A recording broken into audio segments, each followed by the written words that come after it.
Good evening, my friends. This is Paul, and tonight I'm going to be reviewing to you Lost in Shadow for the Wii. Now, if you're having trouble finding this game, as I had to rent it from Gamefly, you can also get it on the Wii U Virtual Console for about $10 to $20. But before you spend that money, I suggest you hear out my review, as my opinion is likely going to be extremely suggestive and vary between persons.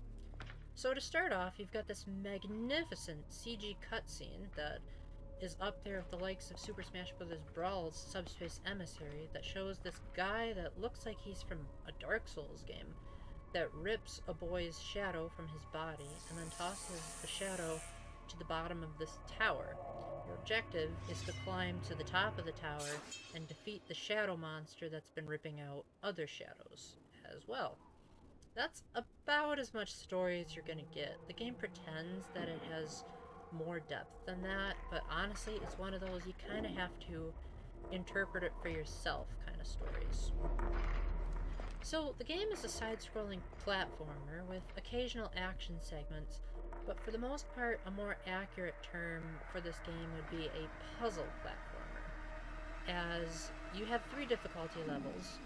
Easy is if you don't want to really fight enemies all that much and you just want to sort of get the platforming over with.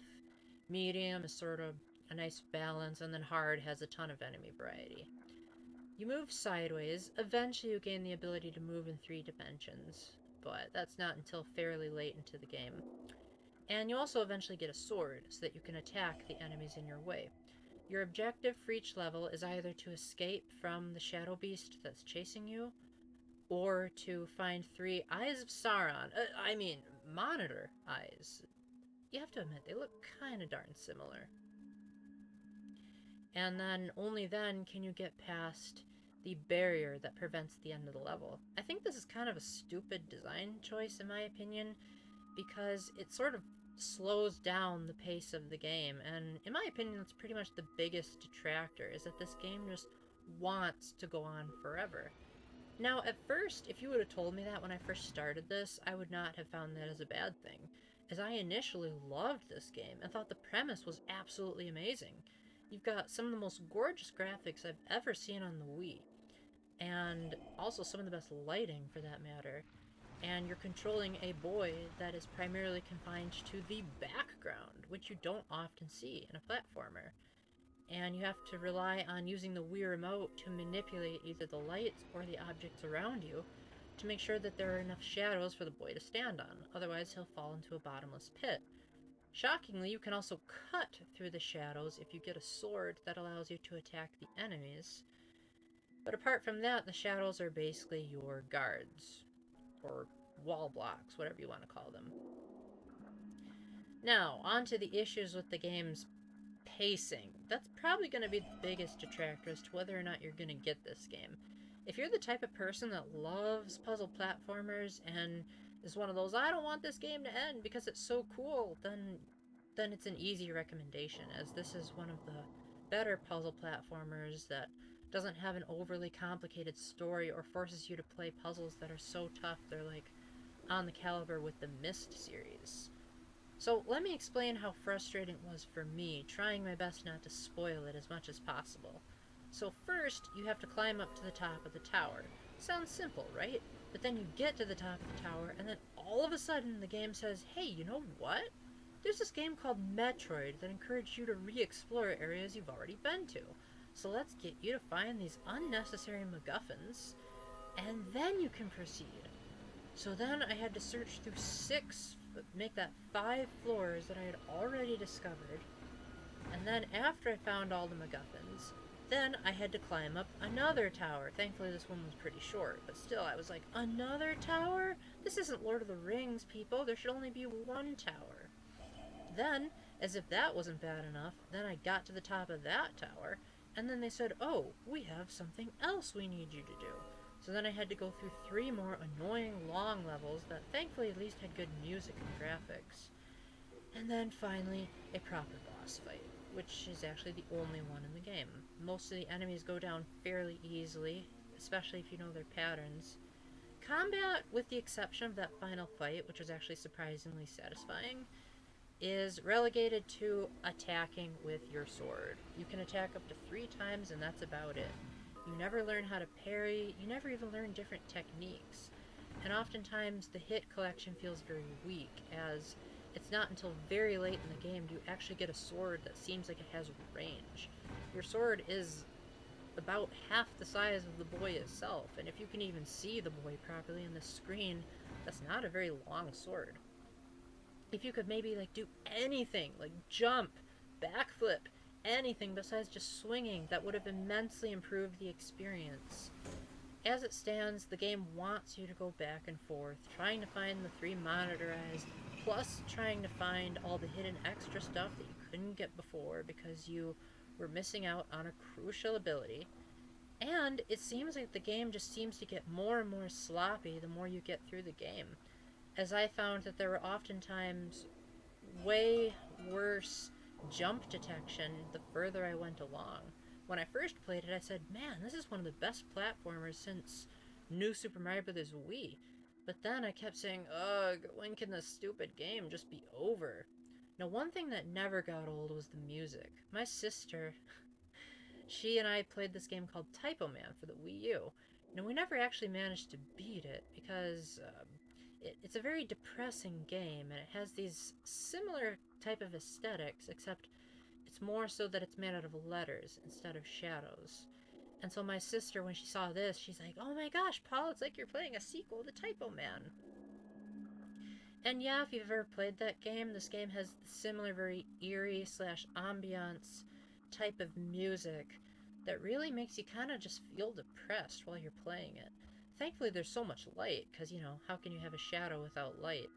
So that can definitely help cheer up the mood, but once you actually get into the tower, the footage you're seeing right now is just the courtyard, things get gradually more and more depressing. So all in all, if you're the kind of person that needs bright, cheerful, energetic colors, this is not the game for you. In addition to all of this, there's also some slight RPG elements that feel really tacked on. Like, I feel like the developers could have avoided all of those and still made an enjoyable game. First off, you can level up. Every time you defeat enemies, you gain experience points. And the more you level up, the more powerful your sword attacks are. This feels so artificial because as you progress through the game, the enemies get tougher. So I feel like it could have just been, well, why not just have the same enemies, but just make it so that you didn't have to artificially make it seem like they're getting weaker. It's hard to explain if you haven't actually played the game, but it definitely feels unnecessary. In addition to that, the boy gradually gets more powerful swords, but all they really seem to be doing is being longer. And I feel like, well, why couldn't they have just given the boy a longer sword to begin with? That would have made the fights a lot less painful to go through. And then you also collect memories, which give you little itty-bitty segments of the story, but most of them don't really tell you all that much. Most of them are just, oh no, I am scared, or I hope this is almost over soon. It's like, you know what, that's the kind of stuff I think the player should be saying, instead of just hearing it from random memories. The game tries to go out of its way to say, collect as many as you can, hurry up and collect as many as you can. Really, all they do is just give you a bigger health bar. And I think that's one of the only things that is actually a good thing to have in this game from an RPG element. And then the final thing I want to talk about is the shadow corridors, which are segments that often transport you to sort of another dimension that prevent you from getting through the stage.